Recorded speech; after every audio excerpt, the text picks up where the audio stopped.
Yo, welcome, Tech for All channel here, Bugs 3 Mini and me, Michael. That's gonna be the combination in the next few minutes.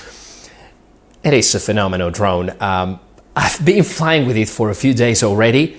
I totally love it and I'm really happy I couldn't break it, just like what happened with Donnie.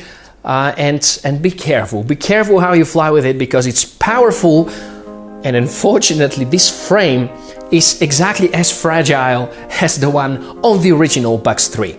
It's produced by MJX, it's a Chinese company, and yes, I do share my sympathies about this company, because a year ago I started to fly with the Bugs 3 and it was a fabulous drone for its price range.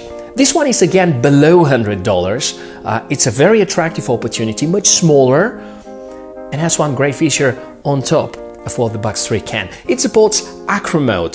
This is the option to fly and control the drone without the assistance of the inbuilt gyro stabilization, which is great if you want to do loops, if you want to fly faster and overall have better control and a kind of freedom in your movements.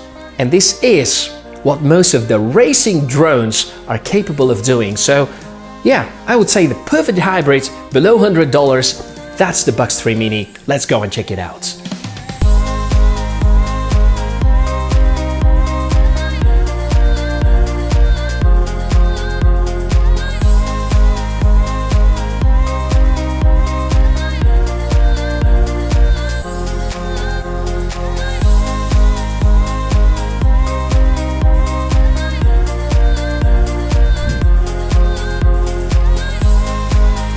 This is obviously not the Bugs 3 Mini, it is the Bugs 6 and we will use it to compare the dimensions. If there is a device that has the potential to become a bestseller, the Bugs 3 Mini totally qualifies for that. It was surrounded by many rumors and looks like MJX have done quite a lot of testing prior to bringing it on the market. And while it was released just after the Chinese Lunar Year celebrations in 2018, there have been some testing samples from late 2017 and you can check one of them in Quadcopter 101's review. We will now focus on the official and final product, which you can order from multiple online stores, and we recommend you to buy it from gearbest.com, who kindly provided this test sample.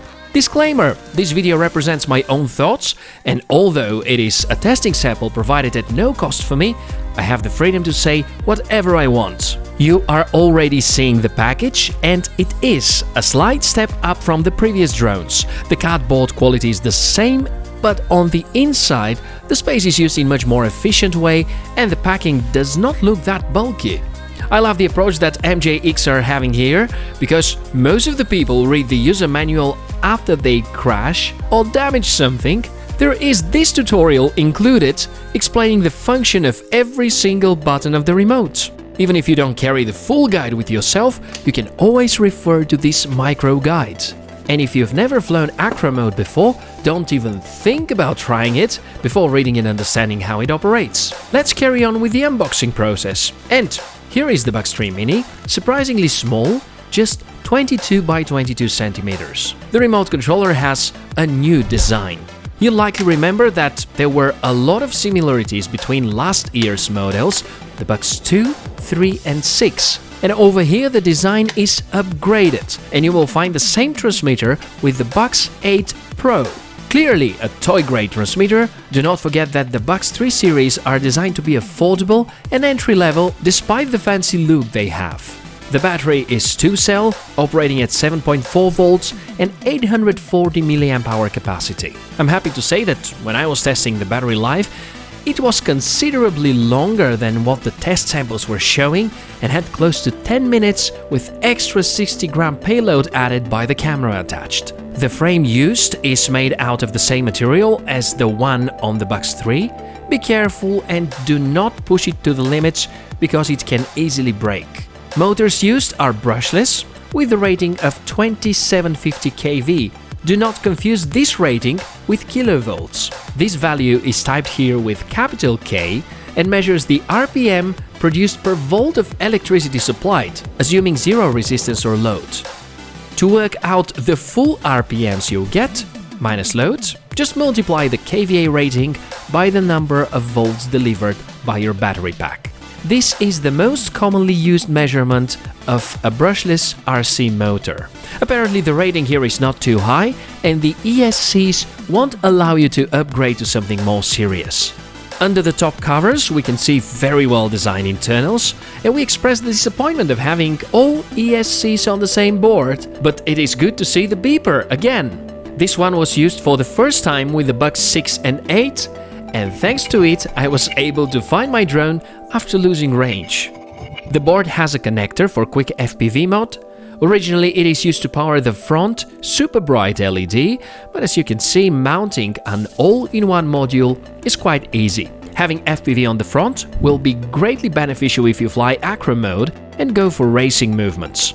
Here's an example with one of the most affordable eChin all-in-one modules. You have a camera with transmitter and antenna. Just plug and watch via goggles.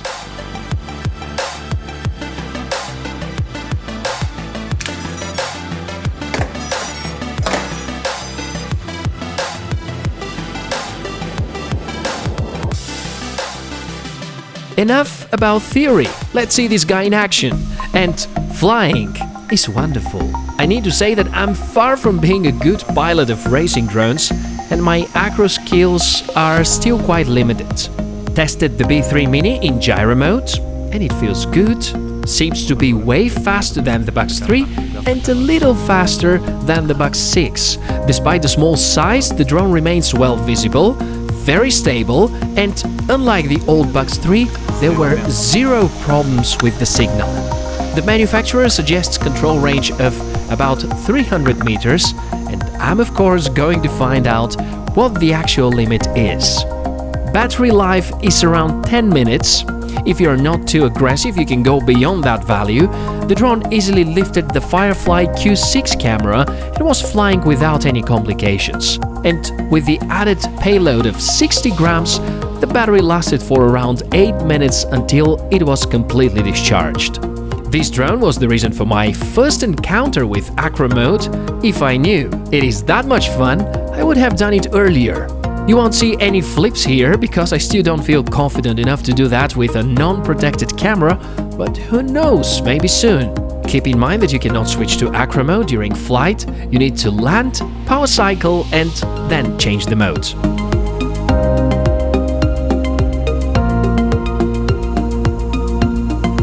At a price below $100, this is a great deal. Sure, you may get some great racers at that price, but most of them need extra receiver board and a transmitter, which usually makes the investment much more expensive. With the Bugs 3 Mini, you have everything included. Considering it is targeted as beginner budget-friendly drone, I believe it not only satisfies this criteria, but generously surpasses the expectations. It was a great experience to fly with the Bugs 3 Mini, and I hope this review was entertaining too. Please do support me by sharing this video on social media. For more details and deals, you can check techforall.net, and I want to thank you in advance for liking this video. See you soon, and do not forget, fly responsibly. Cheers!